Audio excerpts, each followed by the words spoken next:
good day and welcome to a new video. Don't forget to like, share, subscribe! Hello and welcome today to another YouTube video. Today we are joined with deviant-soulmates. Yeah, deviant-soulmates. Awesome. You can check her out at deviant-soulmates.com.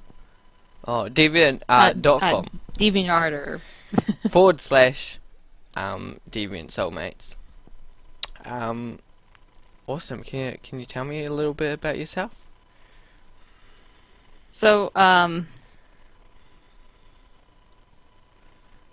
sorry, I was gonna say that I don't really know. It's not really a whole lot of interesting stuff. Just been doing artwork for a little while and kind of just doing it for fun. Awesome. This sounds great. Yeah, I'm pretty much the same way, you know. I've just been doing it for years and I just love to do it, you know. And you know, that's challenging because, you know, life gets in the way. So, you know, Yeah, absolutely. yeah. So, you know, you have to pay the bills, you have to work and all that stuff. And then Yeah, absolutely. yeah, it definitely for me it gets more complicated further down the track of doing it, you know. Definitely the first, like, you know, year or two or something is just kind of doing it for fun, you know, either doing it at school or you're doing courses or something, you know, you're doing it full time kind of a thing. Yeah, and it's a lot of fun. Yeah, so right now I'm actually not taking any courses. I used to be in college for art, but it just kind of felt like maybe college wasn't exactly the right choice for me for doing artwork, and I found out you can actually learn just as much online with like YouTube and stuff than even doing like a university. Unless you really want to be like professional, you want to work for Activision or something like that. It's kind of helpful to be in college, learning the basics of business at least. But for me, I just do it for the fun of it, and hopefully I can make it into something a little bit better than that. Cool. Yeah, I've done courses. And yeah, I feel like you know, the first year after I've learned way more than I ever did at course. I'm like, really? You know? But you know, it gave me time. It gave me the years that I needed to develop my skills. You know, solely focus on my skills without having to worry about anything else. Yeah, of course. But yeah, there's so much now of learning. You can, yeah, obviously saying you learn off YouTube. There's heaps of online courses. There's Nom Nom, I think it's called Nom Nom, can't No Min or something like that. Then you have Schoolism, and I can't remember the name of the other one. I think it's Gumroad. Gumroad, that's it. Yeah, there's also CG Spectrum I've heard about. Oh, yeah. Interesting. And Yep. yeah. I did Schoolism for a little while, and that was actually really great. But at the moment, I just watch a whole bunch of different YouTube videos, and there's quite a few people that I really enjoy watching that has some really useful information for their stuff. His name is Tyler Edlin. I watch on YouTube, and he has some really great information for people wanting to just do artwork and learning the key basics. Yeah, there's just so much online these days. I mean, you know, in the old days, they just had to kind of either go to the library and get out books from masters, or just try and. I remember talking with an artist about this and asking him like his perspective on the whole art world nowadays, since you know he's more of a professional and he's been at the business for many years, and people like me have only been around for a couple of years, so it's obviously been a lot bigger now of a art, you know, world online than ever before. Like you said, you have to go to the library and get your books, and you have to find people in real life, kind of hunt down other artists in a way. It was a lot difficult trying to find people, but nowadays it's like you have people all over the place wanting to be artists left and right. And even though it could be kind of intimidating, it feels like you have a lot of competition. It actually kind of makes it better now to be an artist more than ever, I think, in my opinion. Definitely. It's so much easier to learn and grow. Um, I mean, I just started out before we kind of had a good computer that I could go on the internet all the time, kind of a thing. Um, so I was, Hmm. I was kind of looking into books and um, just learning on my own, and obviously through art Hmm. teachers we had at school and things like that. But I didn't have a big variety of lessons. Like YouTube was a really small thing back then. Really, it didn't really become a thing till the late 2000s. Really. Um, Yeah, and even then, YouTube was more of a thing where people were just like posting funny videos, and that's what it was all about. Um, Yeah. it's grown so much. It's like, yeah, and it's funny because I was on at work and I was listening on the radio, and it was all like, "Oh, YouTube's just gone down," and it was like, "Oh my gosh." Uh huh. I had people saying that it was never coming back up, and I'm like, oh, that's a little over dramatic, but It's like, but yeah. now you got. I was gonna say nowadays you got people with like full on curriculums on there. It is crazy. Like it is really really good opportunity being able just to have these free content around available for you instead of having to go to library like you said and hunting other people down. You can just look it up right then and there and you have it. Mm. Well, I usually just find people like on deviant or ArtStation, and I can just talk to them, and it's really awesome. Um, Mhm. which is really cool. It's really awesome to have these videos to do. Um, it's something fun, and I really like meeting new artists, and I've met some amazing artists that have given me some awesome advice actually, which is cool. Mhm. Um, Yeah, so I'm doing like a dragon-like creature in a way. It's a dog thingy.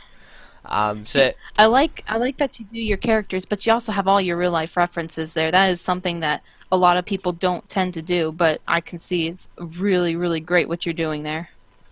thanks. Yeah, it was something that I really like to push. Like I do see a lot of these streams and things, and they have the time lapse of the drawings, but they don't like show the reference, and it's like oh, Mhm. it's like you're looking at them creating that straight out of their head. You don't see all of this stuff, like what they're actually looking at while they're painting it. Um, Yeah. Yeah, of course. yeah, which I this is There's so it. many times I see. Oh, sorry, you go ahead. This is not all the reference that I use. Sometimes there might be like something textual that'll be like, oh, I need that reference up on the other screen or something. Anyway, what you gonna say? Yeah, of course. I was gonna say, I remember so many times having these favorite artists of mine that I watch, and I love their speed paints. But I'd watch them, and I just wish I could kind of see outside of the canvas they were working with. But it seems like they always have like, kind of like these secrets to the side where you don't know what kind of brushes they're using, what kind of tools they have, what are they doing? Are they doing like a multiply or a luminosity, or you just don't know? And so you kind of have to guess with it. But I wish I could see more of actually artists saying like, hey, so we're doing this, but we're doing it with this particular tool, and if you ever need help figuring out how to use that, here's some references. And just, I don't know, there's only so much you can learn through speed paints as its own. Like, you can still learn a Mm, lot from them, but it kind of helps to have a little bit more feedback, and that's mm, something that I'm always looking for more with artists that I watch, is people who are willing to give a little bit more feedback on what they're actually working with. mm. Awesome. Yeah, I had this comment the other week on YouTube, and it was like, "Oh, thanks for these videos. They have really taught me Photoshop." And I'm like, "What?" Because this channel really isn't about me teaching you, no, teaching Photoshop. I'm like, "Oh, Hmm. interesting. They actually learned something from me." Um, as you can see, I Hmm. kind of just use the basic brushes. I don't. Sometimes I might use like a textural brush for some reason. But I usually, Yeah. most of the time, I don't use textural brushes. I just use the simple um, hard brush, round brush, soft brush Yeah, of system. course. Just because I like learning rendering on my own, and I've come from a traditional background of color pencil, so yeah, I've preferred to try. I'm still learning how to texture things and things like that. So Yeah. yeah, Yeah, I'd be lying if I said I knew everything about Photoshop. um, yeah. So you like you draw mostly dragons most of the time.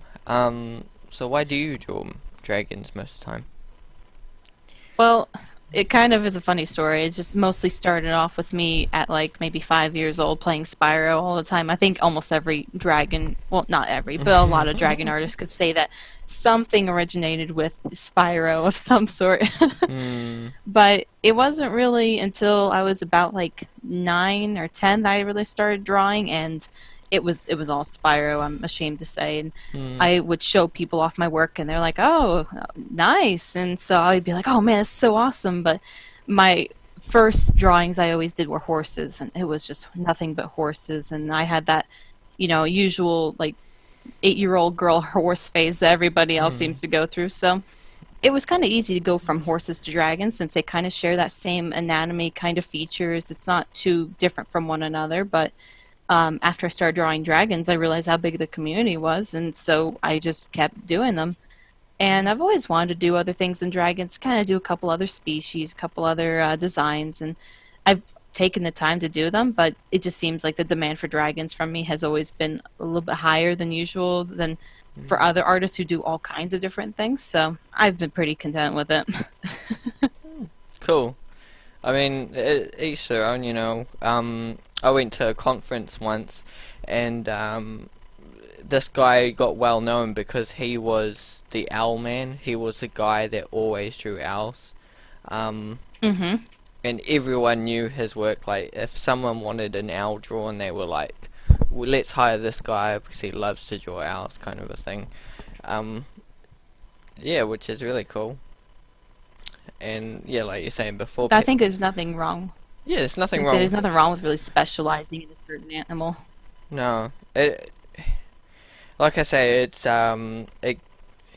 you get really, really good at that one thing. Um, Hmm. drawing dragons, you'll get really, really good at drawing dragons.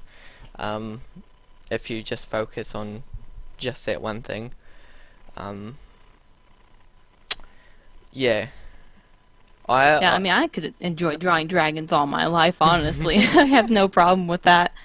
It's kind of, I guess it's kind of like my thing, you know? Some people have, mm, like, like you said, owls is his thing, but for me, it's the dragons and other mythical creatures. And just, I never saw anything wrong with keeping that up since, dragons are kind of really popular in the fantasy world. So I don't think that people ever stop wanting dragons. mm, definitely, yeah.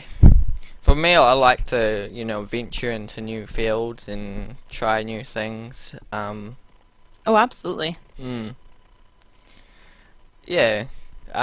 Do you do a lot of like anatomy drawings, practice drawings for that? Anatomy drawings? Yeah. I do. I don't ever usually post them because I'm against the idea of posting unfinished works. Mm, But I have a sketchbook specifically just for anatomy. mm, And when it comes to drawing things like dragons, I always have many, many animals in mind. So I have horses, I have like Komodo dragons, obviously, since they're the biggest lizard, it kind of helps. I have snakes, I have dogs, I have cats, and it's just you kind of learn all the different basic anatomy systems, structures of other animals. It kind of helps you put together something completely imaginary. And so, like what you're doing, it's good to have your references. It's good to be constantly practicing, not just fantasy, but really from life and mm, being able to get out of your comfort zone and take the time to draw what you really see. yeah. Exactly. I mean, I can't draw without reference, really. I do draw without reference, like that's what I'm doing for Inktober. I'm drawing humans without reference, which is a um, really bad topic because I'm not that good at drawing humans. Um, Mm-hmm. so, I'm not expecting good drawings out of the Inktober, but I'm certainly looking at getting better from day 1 to day 31. Um, Oh, absolutely. but, I say I'm not expecting to be a master at drawing humans by day 31. Um, Mm-hmm. but yeah, it's definitely a thing, we can't just, we're not all Jim Jong Ji, that's his name. Um, we can't draw amazingly straight from your head kind of a thing. Um, Yeah. it takes time to learn that kind of skill, and I actually think that not everyone can because um, I'm not good with seeing, seeing what I have in my head and then putting it straight to paper. I need to quite process it because I'll see an image and then I'll draw it and it won't be what I wanted in the end. So I need to then take. Sometimes I get that lucky hit though, where it's like, oh yeah, this is good, but I still need to take that drawing, this idea. You can see in part 1 of this, you actually see I take the sketch and then draw over the sketch with a reference, draw it over again. Maybe I might I added some more character into it, and then yeah, now I've used a bit more reference to do all the scaling and fur, and anything else that I thought I needed to add. Because here, Mm-hmm. this is a guard, kind of a dog creature. Um, his sole purpose was to guard something, and it's just a design. It's not like a final illustration kind of a thing where he's in a good pose. It's just me designing a character, a dog creature. Mm-hmm. So I didn't expect it to be polished, finished. Um, I just want it to look as good as I can, to portray what he is and who he is and what kind of. Yeah, of course. Well, Hmm. one of the biggest things I learned when drawing is if your picture can tell a story. Hmm. And I always thought, I always drew characters or designs and creatures from like a side profile or from a front profile, and that was kind of it. But I never really considered if they had a story. Hmm. And I started thinking about that and started thinking about like, oh, well, what could this character be? And like you were saying, like he's like a guardian or something, or he's more than just oh, here's just a dog lizard. You give it a little bit more than that. You kind of give it its own little thing of what it is and what its story could be, and that actually gives you a lot more to work with when you're drawing and creating something. If you consider what your character could be and what it does, who it is, where it lives, you can actually put a lot more detail than you could ever thought into drawing something like that with just those little questions in your mind and answering them as you go along. Hmm. Definitely, yeah.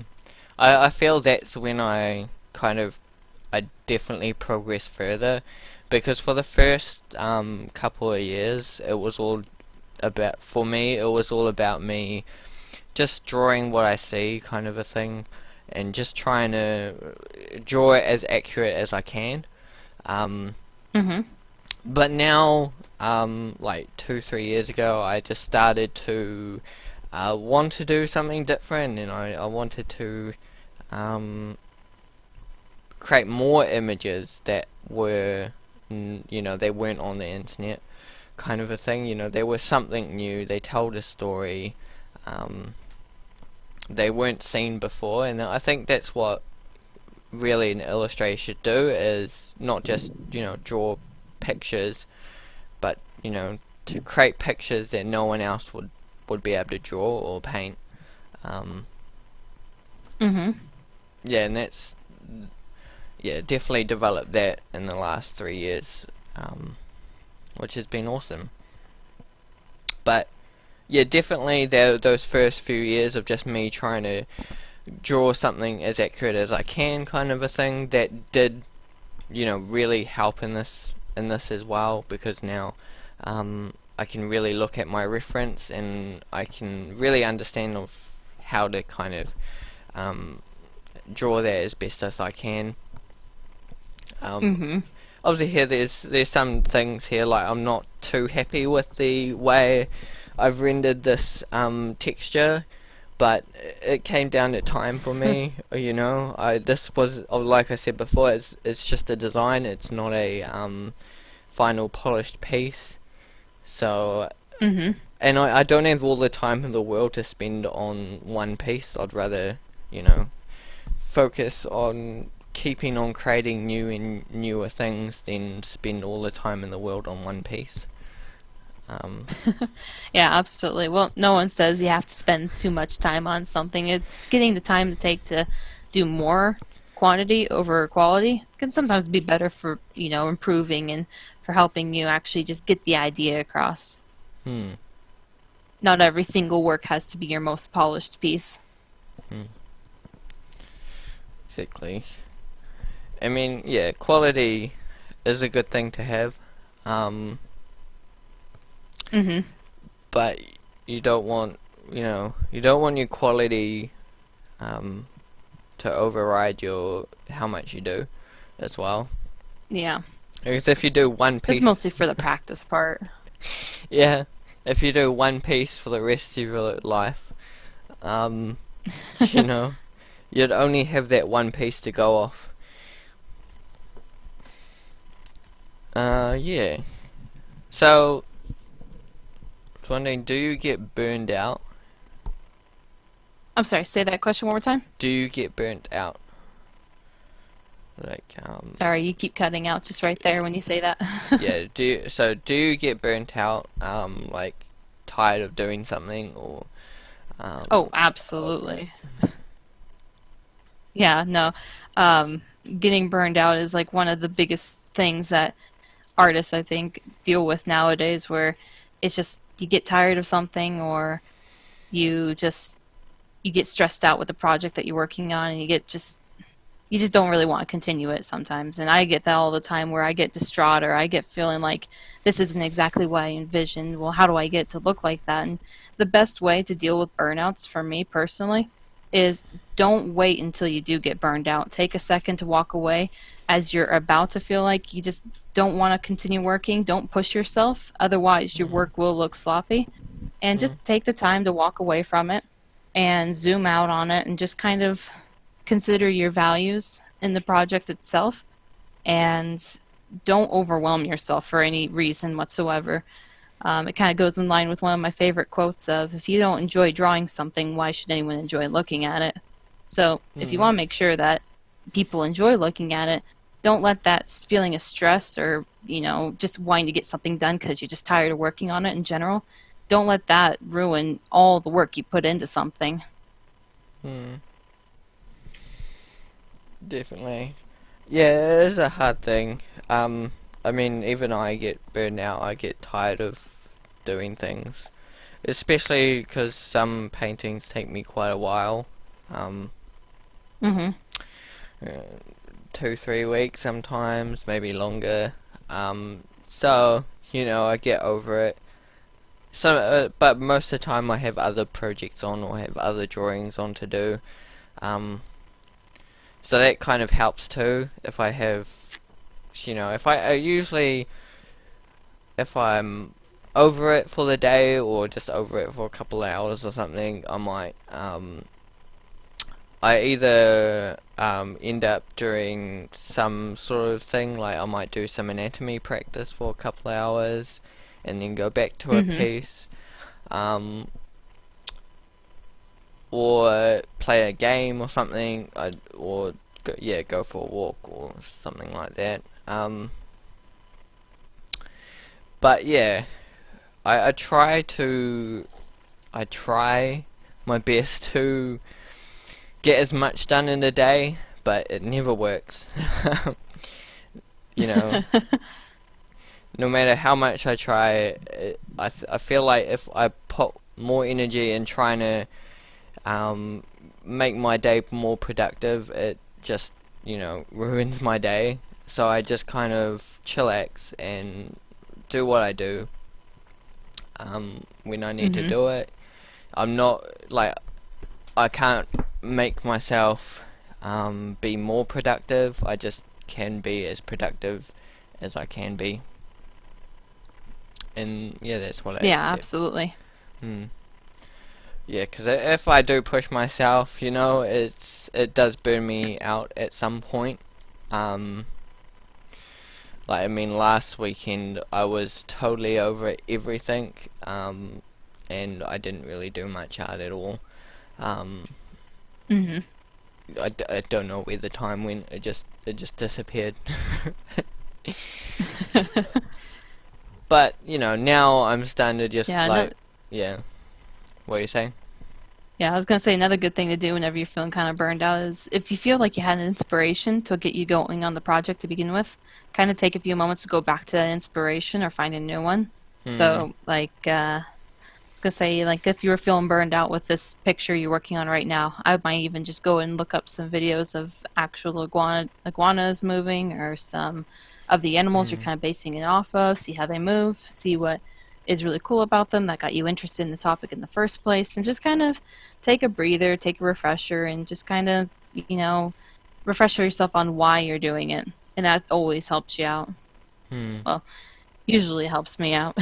Yeah. Sometimes I just really can't stand a project I'm working on, and I have to really, really focus on not letting those emotions end up in my final product. Yeah. Yeah, I feel like that, the starting point, the reason why kind of a thing, is the really energetic part about it.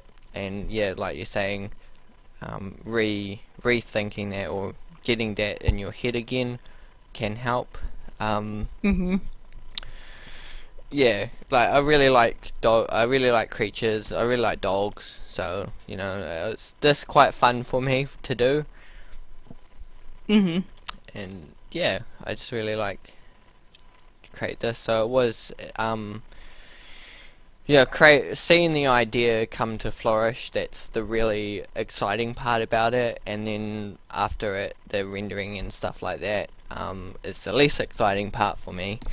Um, and it's where it can get burnt out when I'm over just rendering and trying to make this look good. Um, yeah. Yeah, I can definitely can make sense there. A lot of people say that the line arting process for drawings, if they do line art, it can really burn them out. I actually find that process to be the most fun, in my opinion. That's the part I just can't wait to get to. It's the coloring and shading that I'm like, oh, I gotta do this now. Okay. And I just kind of want it to get done and out of the way because sometimes I spend so much time with the line art and the colors seem to make it go and lose its quality. So that's actually why I don't usually even touch line art anymore, is because I would much rather spend my time and energy with the coloring if that's where I feel like my weak spots are at, Hmm. and get to the line art another time on a different project, or if I don't even do line art anymore, so that I can focus entirely on just doing the coloring and shading and practicing values. Yeah. Well, that's the hardest part is to get the good drawing before you do all the coloring and rendering. Um, yeah, it definitely can be challenging, especially if it's a topic that you're not good at. Like, for me, doing humans.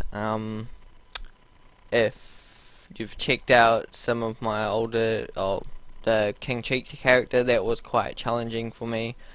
Um, but I used some photo reference, and that really helped me get the pose right. Um, you know, Hmm. and I show my mate some stuff sometimes, and he's quite blunt about things. He'll like pick at it and be like, "Oh, this is wrong," or "This doesn't look right in some way." Um, and I just like I agree with him, but in my mind I don't want to agree with him because I'm like, oh, I've spent so much time on this piece, but I'm like, yeah, you know, Yeah. but I accept It's that. sometimes good to have those blunt friends, though. Mm, yeah, it's awesome. I really appreciate it actually. Um, it does, I do see that there is something wrong in some of these pieces. I'm like, oh, but I'm not going for perfection. I'd like to go for perfection one day, but then, like I said, I don't want to work on one piece for the rest of my life. I want to actually create Yeah. more interesting pieces. Like at the moment, I'm building up a children's book. Um, Oh, that's fun. yeah, so I'd like to keep on moving on that too. I've done the first Hmm. page, and the other day I was like, oh, I'm gonna call it finished now. It looks really good. I think it looks pretty good, but I'm not. I feel like there could be a few things I could fix up, but I'm just like, move on to the next pages, and then if I still feel like that piece does need a little tweaking, I will go back once the book's almost been printed stage, and then give it that little polish. Um, while Hmm. it's kind of going back with a fresh mind kind of a thing. It's kind of like I'm over it now. I've got to leave it behind, move on, and if I feel like polishing it off one day, I might go back and polish it off. Um, Hmm. yeah. So, have you met any interesting artists? Have I met any interesting artists? Hmm. You mean like in real life or just online? Either real life or online. Well, I remember meeting one of my favorite artists in real life on accident almost. We lived across the U.S. from each other, and I told her I was moving to a certain state, and she's like, "Oh, no way, that's where I live." And we were like, "Oh my goodness, we gotta meet up. This is amazing." And she was selling her book. Her name's Elemental Jess, and she was selling Okay. a book about griffins and such. She has like a three-part series, and so I was able Oh, to buy a awesome. book from her and get it signed, and that was exciting. That was one of the first times I actually met an artist in real life that I'd known offline, and that was something that really brought a lot of confidence to me and kind of made me want to be able to chase the idea of doing art even more. So just Hmm. something as simple as an interaction like that can really bring a lot of confidence to you and your work.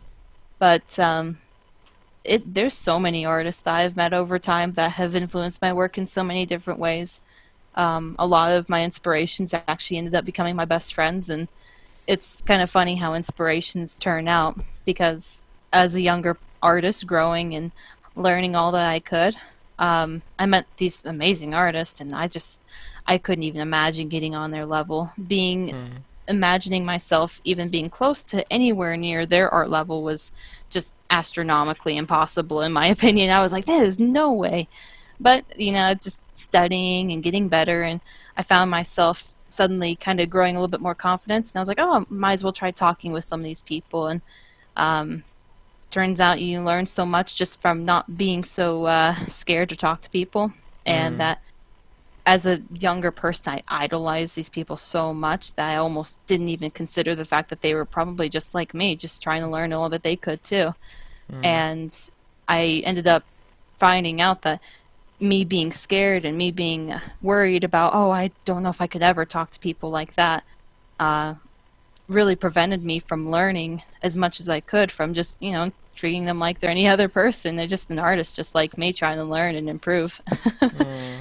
But I would say that some of the best artists I've met who've inspired me aren't even dragon artists, mostly just people who draw from real life and Hmm. who are just so talented with learning how to do shading and values and just making any kind of drawing look almost exactly out of real life, even from just a pencil drawing.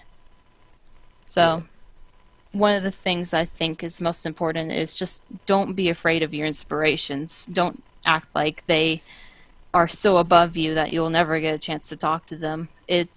It was years before I actually got the courage to talk to my inspirations, and once I did, I learned so much, and I Hmm. wish I had the courage back then to talk to them like I do today. Yeah. And you just don't miss your opportunities, you know? Hmm. Definitely. I mean, I actually nearly had a chance to actually talk to Ian McCraig. Um, Mhm. and yeah, I do regret actually not going up there and saying, hey, you know, um, just Yeah. talking to him. But I've met some awesome people anyway, which has been awesome. Um, yeah, it's really cool to meet them and just, chat with them a little bit about kind of art in general. Like one, I think his name was. He's got a hard long name, but I remember his name's Daniel, as well. And I was like, oh, cool. Uh-huh. We're just talking about color and how I liked his color work because it's very vibrant and that's the kind of thing I like, very vibrant colors. And he gave me some advice about color, um, Mhm.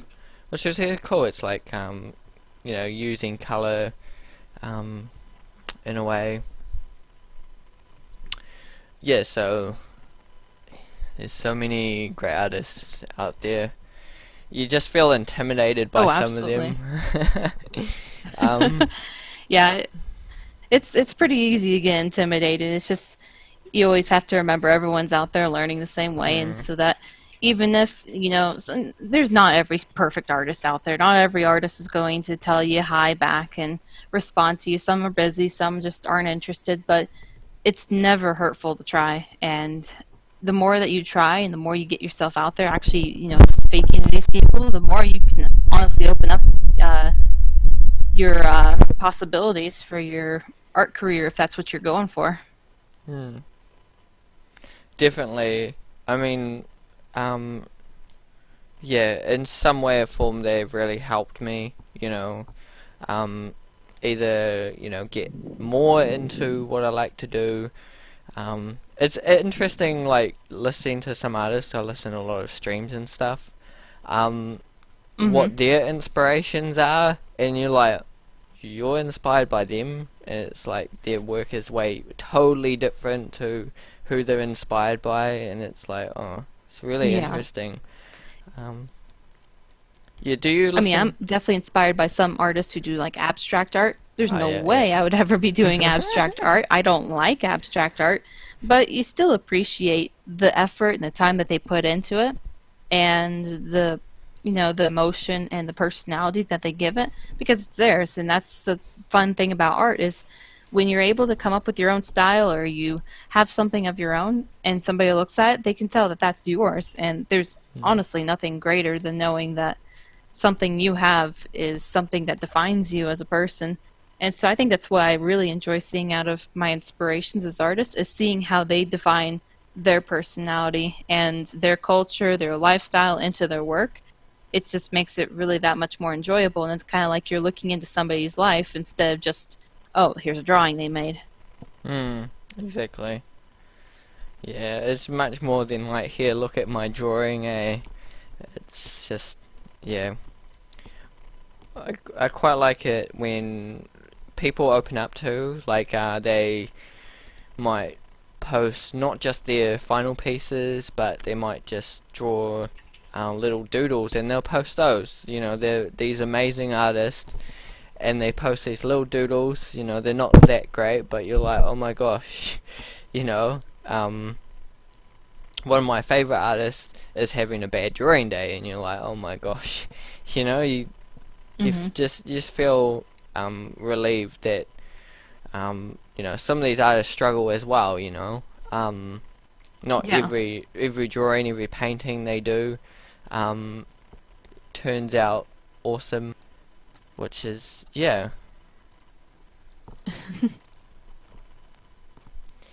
which is cool. Yeah, so you can check out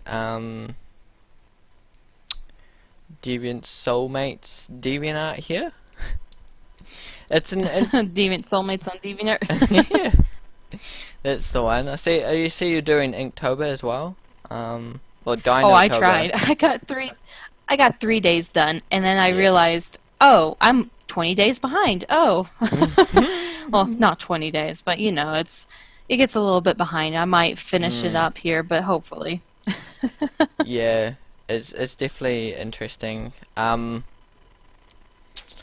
It's it's one of those challenging things to keep up.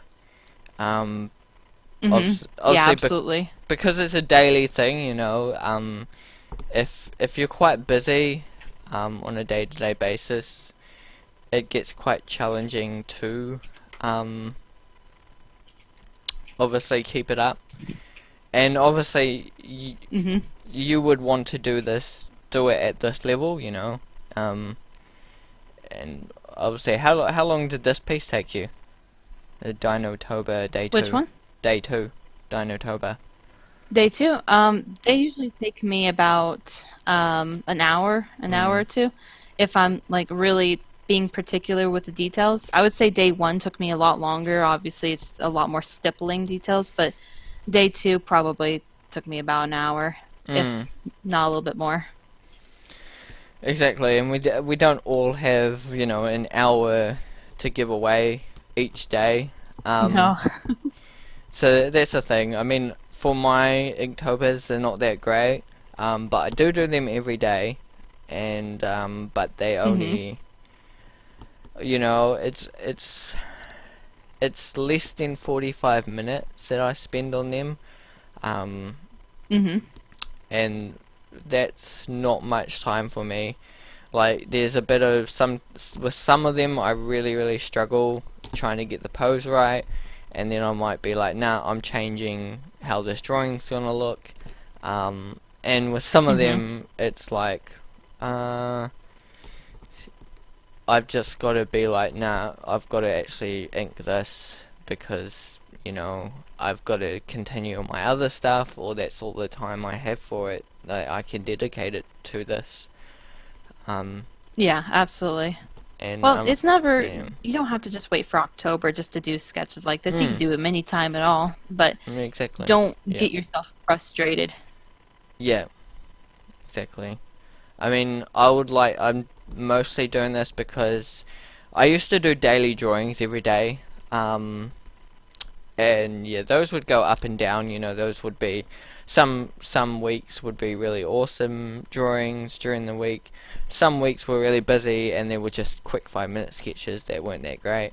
Um, and it's hmm the same with Inktober.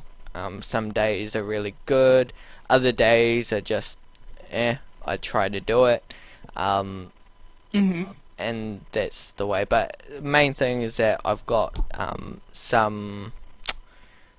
put in some time, like 45 minutes ish a day, into me trying to learn some more imaginative drawing straight out of my head anatomy stuff. Um, hmm so yeah. Um, Anything else you'd like to say before the end of stream?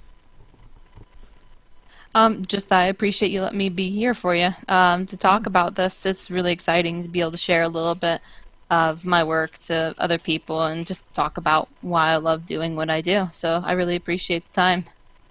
Awesome, yeah, I really liked having you. It was awesome. Um, Thanks yeah, so much. thanks for checking out this stream, everyone. Um, have a good one. Keep drawing, keep painting, keep creating.